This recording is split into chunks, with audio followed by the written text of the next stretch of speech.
పార్వతీపురం మాన్యం జిల్లా కురుపాం మండలం సీతంపేట పరిసర 7 గ్రామాలలో ఏనుగుల గుంపు సంచారంతో ప్రజలు భయాందోళన చెందుతున్నారు. ఈ మేరకు కర్బూజా, అరటి, పామాయిల్ పంట పొలాలను ఏనుగుల గుంపు నాశనం చేస్తున్నాయని రైతులు వాపోతున్నారు. చేతికొచ్చిన పంటలను నాశనం చేయడంతో తీవ్ర నష్టం వాటిల్లిందని రైతులు ఆవేదన చెందుతున్నారు. అధికారులు తక్షణమే స్పందించి ఏనుగులను వన్యప్రాణుల సంరక్షణ కేంద్రాలకు గాని, అటవీ ప్రాంతాలకు గాని తరలించి వాటి బారి నుండి ఆస్తి ప్రాణ నష్టం జరగకుండా చూడాలని, అలాగే నష్టపోయిన పంటలకు గాను నష్టపరిహారం ఇవ్వాలని రైతులు కోరుతున్నారు. కురుపాం మండలం అండి మాది. సీతంపేట గ్రామం చుట్టుపక్కల కురుపాం మండలంలో 7 విలేజ్లు చుట్టుపక్కల వాటర్ మినరల్ పంట అంటే అందరికీ చాలా ఇష్టం అండి. ఆ పంట వల్ల ప్రతి ఒక్కరికి బ్రతుకైతే ఉంటుందండి. ఆ క్రాపింగ్ ఏమొచ్చి 90,000 అంటే 90 రోజులు పంట అండి.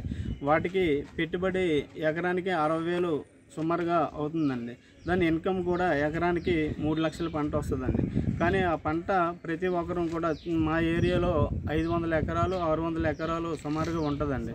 సాగు చేసి ఆ వేరొక రైతు దగ్గర పొలాలు అంటే మనకి పొలాలు తక్కువగా ఉన్న వల్ల వేరొకరి దగ్గర ఎకరానికి ఒక 25,000 రూపాయలు లీజుకి తీసుకొని దాని మీద ఎకరానికి 60,000 పెట్టుబడి సుమారుగా పెట్టి పంట పండిస్తున్నామండి.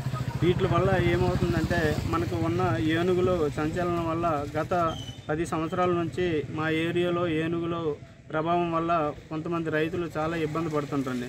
ఆ పంట వస్తుందని ఆశతో ప్రతి సంవత్సరం వేస్తామండి. ప్రతి సంవత్సరం వచ్చి కూడా ఆ పంటని నాశనం చేసి తినేయటం మొదలు పెడుతుందండి. అందువల్ల అప్పులు పాలైపోయి చాలా ఇబ్బందులు పడుతున్నామండి.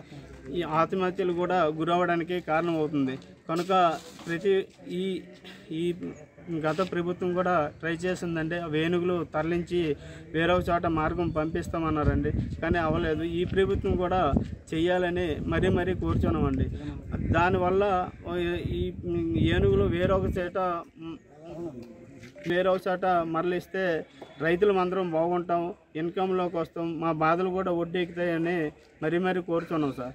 మా పవన్ కళ్యాణ్ అన్న గారు మాట ఇచ్చారు కనుక ఏనుగుల్ని వేరొక చోట తరలిస్తే రైతులందరం కూడా సంతోషంగా ఉంటాం, ఆరోగ్యంగా ఫ్యామిలీతో